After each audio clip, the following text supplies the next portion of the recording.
All right, let's talk about the fish on our dinner plates. It seems simple, right? It's a practice as old as humanity itself. But today, it's become this epic story, a tale of two very different, competing oceans. So, let's dive right in. So let me ask you this. How does that piece of fish on your plate really get there? I mean, have you ever thought about it? Because that journey from the ocean is so much more complicated than most of us realize.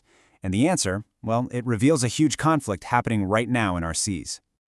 The truth is, modern fishing is basically a story of two completely different worlds that are colliding. On one side, you've got these massive floating factories, and on the other, you have small boats using techniques that are centuries old. They're sharing the same water, but honestly, they might as well be on different planets. And that gets us to the heart of what we're talking about today. Really understanding these two separate worlds. You've got the huge industrial fleets, and then you have the small-scale, traditional, or artisanal fishers. Okay, so on one side, you've got industrial fishing. We're talking large, mechanized ships using really advanced tech, heading way offshore for enormous catches. Then, on the other side, you have artisanal fishing. Think small, traditional boats staying pretty close to the coast. To really get a handle on the difference, let's start with those industrial giants. The industrial fishing industry is, well, it's a juggernaut. It is a high-tech, global machine that's responsible for feeding millions and millions of people. But as you're about to see, that incredible power comes at an equally incredible and often hidden cost. So what makes an operation industrial? In a word, scale. We are talking about vessels over 15 meters long that are pretty much floating factories. They use technology like military-grade radar and GPS to hunt for fish. They stay out at sea for weeks at a time, and they process their catch right there on board. This isn't just fishing. It's a high-tech, high-stakes, global business. And look, you can't argue with the results. This model generates enormous wealth. It's a cornerstone of many national economies. It has massively increased the global supply of fish, which is huge for food security, and it has pushed incredible innovation in how we catch, freeze, and ship seafood all over the world. But, and this is a huge but, this relentless efficiency, this constant drive to catch more fish faster and cheaper carries a massive environmental price tag that most of us never see. So what exactly is that cost? Let's start with a number. Globally, commercial fishing boats land about 85 million tons of seafood every single year. It's an almost unimaginable amount, really a testament to the raw power of these industrial fleets. But that's not the whole story, not even close. Because for those 85 million tons of fish that actually make it back to port, another 30 million tons of marine life are caught and then just thrown back into the ocean, usually dead or dying. In this chart, wow, it just visualizes the staggering scale of that waste. Over a third, more than one-third of everything that gets pulled out of the ocean is just treated like trash. It's collateral damage. And this problem has a name: bycatch. So what exactly is bycatch? It's literally everything else that gets tangled up in those giant nets by accident. We're talking about dolphins, sea turtles, sharks, seabirds, and tons of other fish that weren't the target. You know, it's not just waste. It's the silent, devastating impact on our entire ocean ecosystem. And the damage doesn't even stop there. This level of fishing is pulling fish out of the water faster than they can reproduce. The boats themselves have massive carbon footprints and cause a lot of pollution.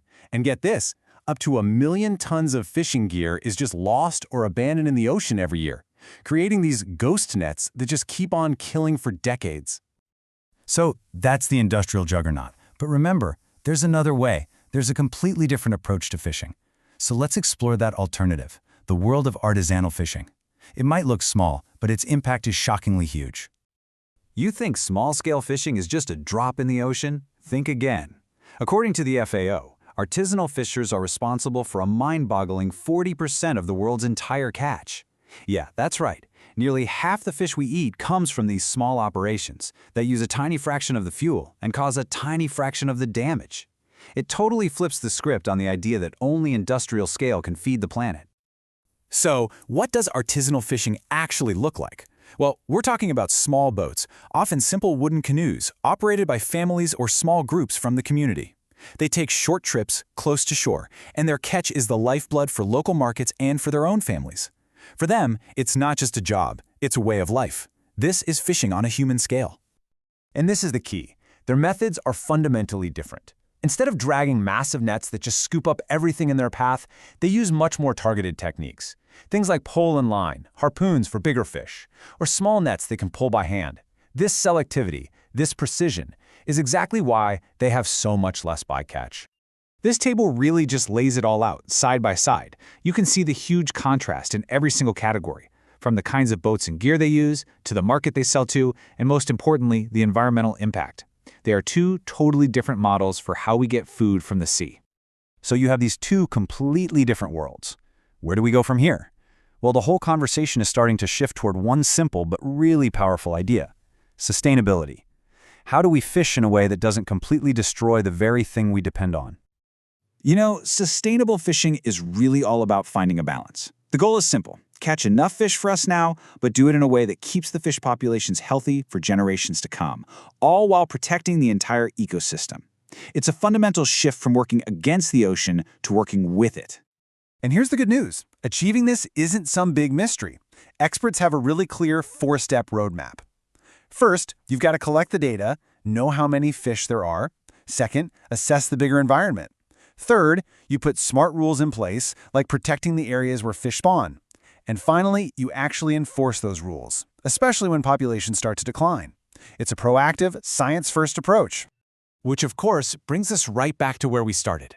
All of this stuff, the giant industrial fleets, the small artisanal canoes, the science of sustainability, it all ends up in one place, on our plates, in our kitchens and our restaurants. Because the story of fishing is so much bigger than just food, isn't it? It's about the health of our oceans, it's about the livelihoods of millions and millions of people, and it's about the delicate balance of our entire planet. And believe it or not, the choices we all make as consumers actually play a huge role in that story. So, the next time you see fish on a menu or you're walking through the market, just remember the two worlds that exist behind that catch. The question isn't just, what's for dinner? It's also, which future for our oceans are you going to support? Thanks for tuning in.